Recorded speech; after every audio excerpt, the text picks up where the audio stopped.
This is the opening shot from Paul Thomas Anderson's film Punch Drunk Love.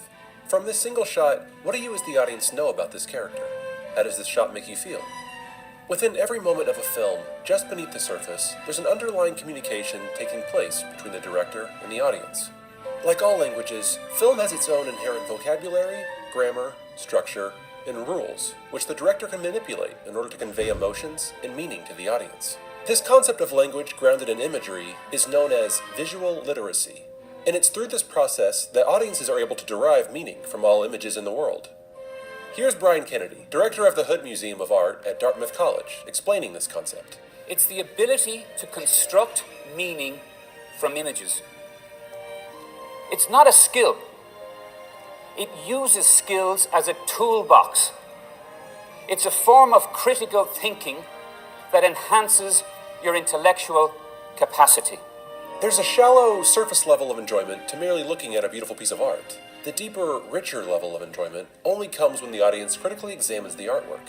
Why did the artist choose a specific color, or a particular perspective? Through a number of varying elements, the artist is trying to convey a meaning to the audience. But what is the artist trying to tell us? Here is Martin Scorsese discussing visual literacy and how it pertains to film. You need to know how ideas and emotions are expressed through a visual form, but it still has the same rules, and it still has the same vocabulary, and it still has the same grammar. And the grammar is panning left and right, tracking in or out, booming up and down, intercutting a certain way, the use of a close-up as opposed to a medium shot. What is a medium shot? What is a long shot? And how you use all these elements to make an emotional and psychological point to an audience.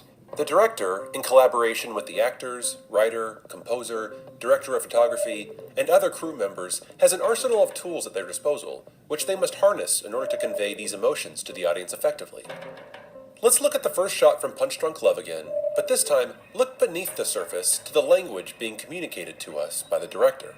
The character is not only shoved into the corner of the office building, but he is also shoved into the corner of the frame, making him seem isolated and alone.